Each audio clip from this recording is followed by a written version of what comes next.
Shalom, Jemaat Victory, umat berkemenangannya Tuhan. Kita jumpa pagi ini dalam Victorious Devotion yang selalu membangun iman kita, menguatkan iman kita, menuntun kita hari lepas hari untuk ada tetap di jalannya Tuhan. Saudara kekasih, mari kita satu di dalam doa.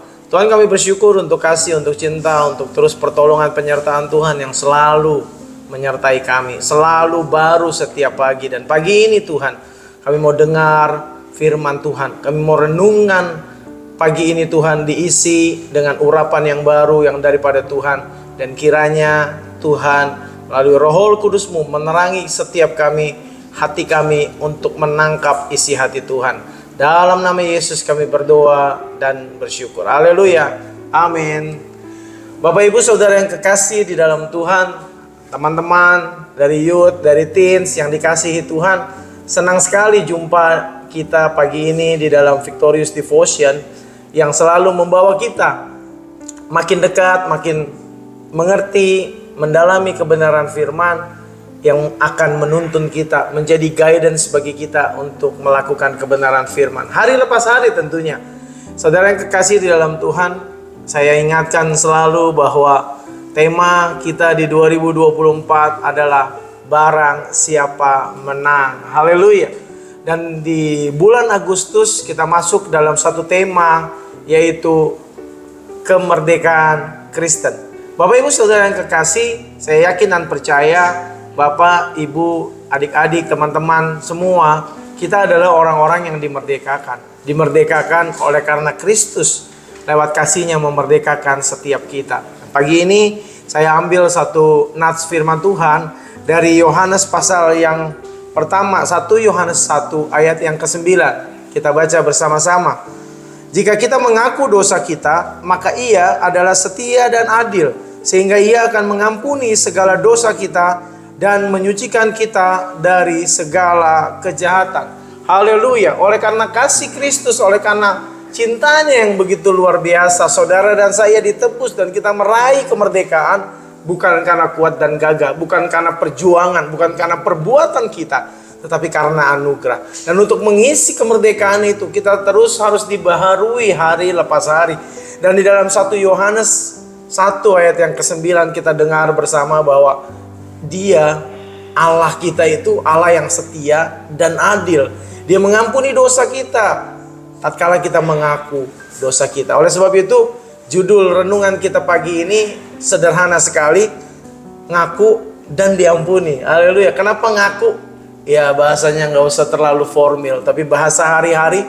Kalau orang Jakarta bilang ngaku lo, gitu, ngaku lo dosa lo, gitu. Jadi ngaku dan diampuni. Ada beberapa poin yang mau menjadi perenungan kita pagi ini. Yang pertama adalah pentingnya ngaku dosa. Penting mengakui dosa kita di hadapan Tuhan. Kenapa menjadi penting? Kenapa? Karena mengaku dosa adalah langkah awal, langkah pertama untuk kita masuk menerima pengampunan. Dan yang penting dalam proses pemulihan rohani adalah langkah awalnya ngaku atau mengakui dosa itu. Saudara yang kekasih, ini bukan hanya tentang menyatakan bahwa kita bersalah, tetapi juga menyadari dan mengakui di hadapan Tuhan atas apa yang kita lakukan, tindak tanduk kita, pikiran kita yang di luar dari kebenaran firman, dan kita mau memperbaikinya, kita mau bertobat dari itu. Tapi langkah awal adalah mengaku dosa kita. Dalam Alkitab banyak sekali contoh-contoh ya untuk mau mengakui dan bertobat. Ada Daud dan lain sebagainya. Di Mazmur ada Ayub yang dicobai dan dia juga mengakui bahwa kesalahan-kesalahan yang dia buat dalam proses dia terus ada di dalam mengiring Allahnya. Oke. Poin yang kedua adalah kesetiaan dan keadilan Allah. Allah itu Allah yang setia, tapi Allah juga adalah Allah yang adil. Allah tidak hanya setia, tetapi Dia juga adil. Kesetiaannya berarti Dia selalu memberikan pengampunan. Dia selalu mengasihi. Tetapi jangan lupa bahwa Dia juga adil. Adil apa? Bahwa setiap dosa harus menerima konsekuensi daripada dosa itu. Tetapi tatkala saudara dan saya mengakui dosa, Dia setia. Dia mengampuni. Oleh sebab itu, mari lakukan yang menjadi bagian kita tatkala kita sebagai manusia punya kekeliruan, ayo akui di hadapan Tuhan.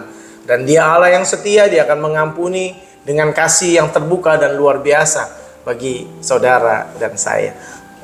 Poin yang ketiga, ada pengampunan dan penyucian. Pengampunan bukan hanya pembersihan dari dosa-dosa kita yang sudah kita kerjakan yang telah lalu, tetapi juga proses penyucian yang berkelanjutan. Oleh sebab itu, tatkala saudara mengaku dosa, tatkala saudara bertobat di hadapan Allah, saudara juga menyucikan, saudara juga akan menjaga untuk tidak melakukan hal-hal yang seperti itu di kemudian hari. Oleh sebab itu, tatkala kita mengaku dosa, kita akan disucikan. Tatkala kita menyadari dan berkata di hadapan Tuhan, dan tidak ada satu dosa pun yang tidak diampuni. Kenapa? Karena Dia telah tanggung itu di atas kayu salib bagi saudara dan saya. Haleluya. Seperti dikatakan dalam 2 Korintus 5 ayat 17. Jadi siapa yang ada di dalam Kristus, ia adalah ciptaan yang baru. Yang lama sudah berlalu, sesungguhnya yang baru sudah datang. Saudara dan saya adalah ciptaan yang baru. Kenapa? Karena pengampunan itu telah berlaku bagi saudara dan saya. Penebusan itu telah berlaku bagi saudara dan saya. Tatkala saudara dan saya percaya kepada Yesus. Dan hari lepas hari, tatkala kita menjalani pengiringan kita akan Tuhan, kita mungkin saja ada jatuh di dalam dosa.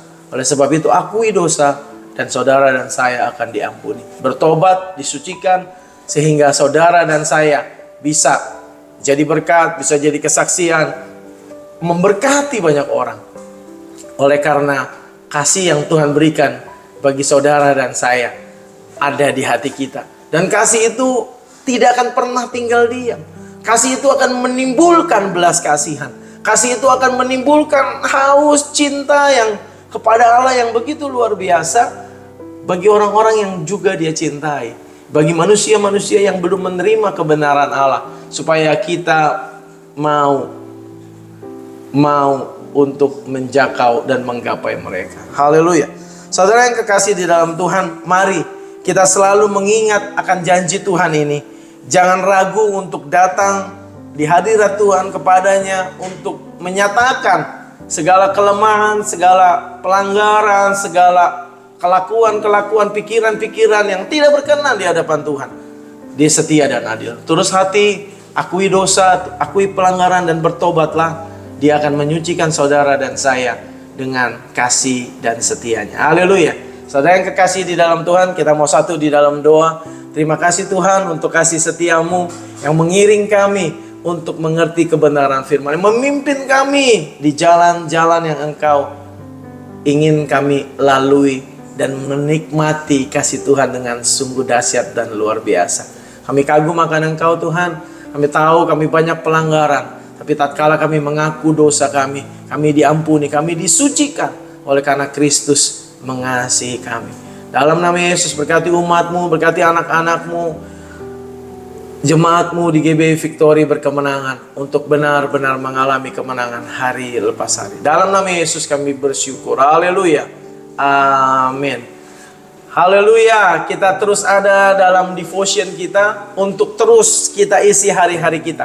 Saya terus mengajak teman-teman, Bapak, Ibu, Saudara yang kekasih di dalam Tuhan, adik-adik youth, teman-teman juga semua teens, untuk apa? Untuk terus berdevotion, untuk terus bersaat teduh berkemenangan bersama dengan kami.